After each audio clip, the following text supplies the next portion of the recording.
Tanggal 16 November 1999, lahir seorang bayi perempuan yang cantik di kota Wagga Wagga, Australia, bernama Zahra Claire Becker.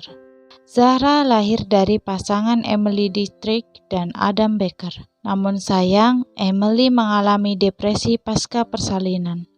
Kemudian, Emily menyerahkan hak asuh Zahra kepada Adam Becker.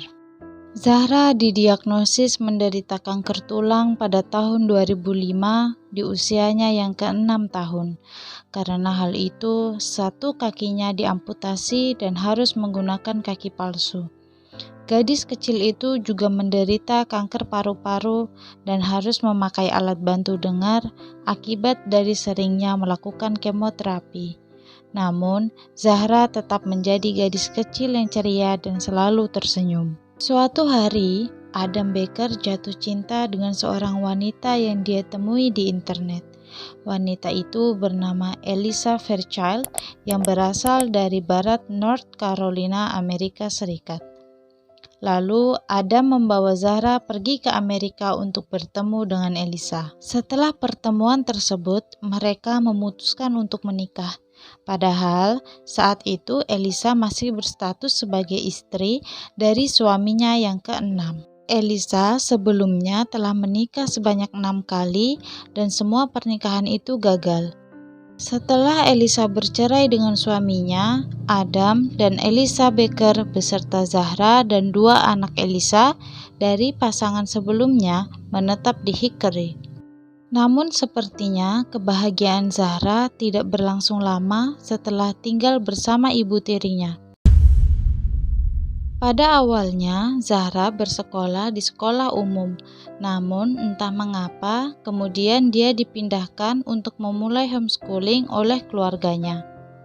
2 guru sekolah Zahra pernah mendatangi rumah keluarga Becker karena melihat Zahra datang ke sekolah dengan mata hitam, sewaktu dia masih bersekolah di sekolah lamanya.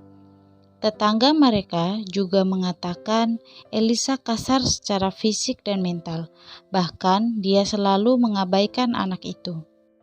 Di suatu pagi, tanggal 9 Oktober 2010 jam setengah 6 pagi, Elisa menelpon 911 untuk melaporkan terjadinya kebakaran di belakang rumah mereka.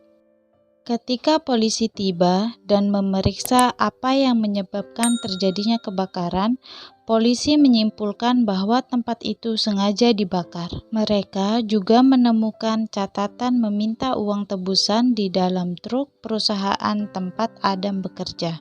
Jam 2 siang di hari yang sama, panggilan kembali masuk ke 911 yang berasal dari Adam Becker. Dia melaporkan bahwa Zahra telah menghilang. Saat Adam dan Elisa diperiksa, Adam mengatakan dia terakhir melihat Zahra pada jam 2.30 pagi sebelum dia berangkat kerja. Adam juga mengatakan mungkin saja catatan uang tebusan itu ditujukan untuk bosnya, karena ditemukan di dalam truk milik bos perusahaan Adam bekerja, dan mengira kalau Zahra adalah anak bosnya. Adam sempat ditahan atas hilangnya putrinya, namun kemudian dibebaskan karena terbukti tidak bersalah. Sedangkan Elisa Becker, dia tidak lolos tes poligraf. Setelah dilakukan pemeriksaan terus-menerus oleh para penyelidik, Elisa mengaku bahwa dialah yang menulis catatan permintaan tebusan itu. Polisi yang telah menyadari itu bukan kasus penculikan, kemudian pergi ke rumah keluarga Becker dengan membawa anjing pelacak. Pencarian mereka pada hari itu membuahkan hasil. Polisi menemukan kaki palsu dan sebagian tubuh yang dikonfirmasi itu milik Zahra Becker.